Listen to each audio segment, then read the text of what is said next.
Have you ever seen a demo that goes like this? Someone opens an AI tool and types a prompt along the lines of, build me a habit tracker mobile app. It should track user habits, show progress, blah, blah, blah, feature. And within seconds, the AI starts generating the entire app. At that moment, you're already at a fork in the road. One path leads to a small demo app that collapses within a week. The other leads to something you can actually maintain, extend, and ship as a real product. The thing that always makes me cringe in these demos is that the prompter doesn't even name the app.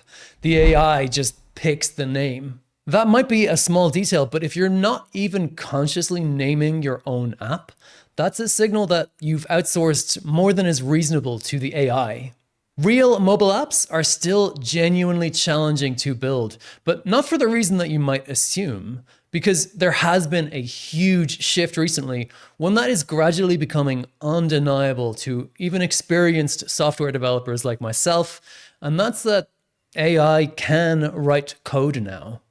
This shifts the role of the app builder to more of an orchestrator than a programmer, but please don't confuse this with turning off your brain. The thing is that AI can write code doesn't imply done for you. Now that that coding barrier has genuinely fallen away, what truly matters is everything else. How you'll architect your app, how you'll keep it secure, how you'll market it, how you'll design the user interface and the user experience. These are all skills that the average software engineer never actually possessed by default anyway. So how do you leverage an AI to write a mobile app that stays stable for years and years?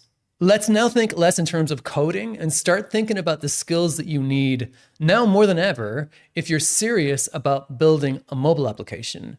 And the first skill that still matters is understanding architecture, which is primarily composed of your tech stack. I have an architecture that you can copy if you want, so we'll use that as the example. The mobile app gets written in React Native. And React Native is a great choice because the AI training data is very rich in it, and because it builds fully native apps for both Android and iOS. The only other fully established framework that does this is called Flutter. And while Flutter is a great framework, I find that the AI does not deliver for Flutter in the same way that it does for React Native. And that's one of the many decisions that you, as the orchestrator, must consciously make, and it matters. Writing a prompt without even being aware of which of these frameworks you want to use, it's like not bothering to name the app. It's an overextension of the AI model's capability. And you always have to remember that I don't know is a fundamentally foreign concept to an LLM. Confidence doesn't mean competence, so you do have to be extra careful. Going back to my recommended architecture, logins, signups, storing images, and the database itself gets handled by Supabase. And Supabase is a fantastic solution that balances flexibility with ease of use. Then complex backend tasks like creating AI agents or integrating with third-party services like Stripe gets handled by an API, which I write with Python.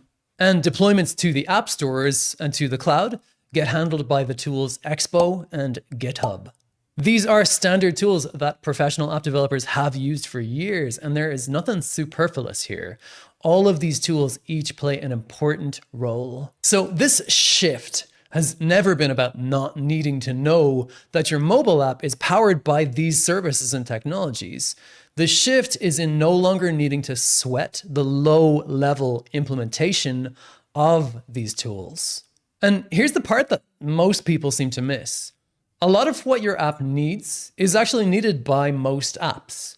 Sign in with Google, push notifications, email, subscription payments, analytics, and so on. All of these things are super common for any kinds of app across all kinds of verticals.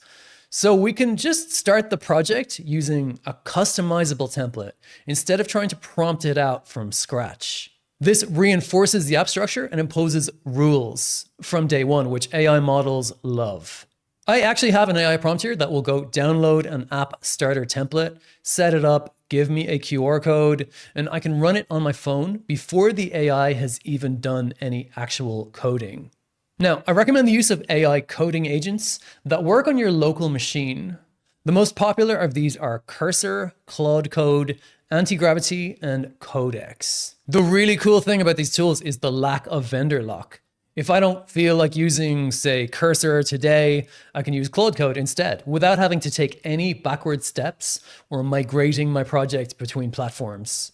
And they're mostly made by the AI providers themselves, meaning no markup on the cost of AI credits and no dependence on any online builder platforms, which, to be honest, don't add a huge amount of value for the price they charge.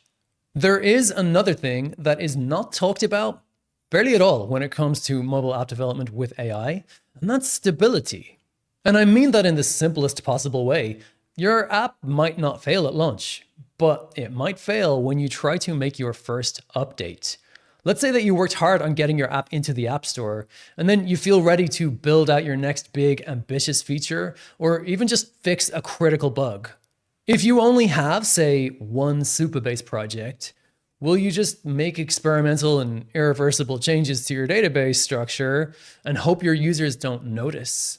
You need to be able to run your app in an isolated sandbox while your production app on the App Store is running safely.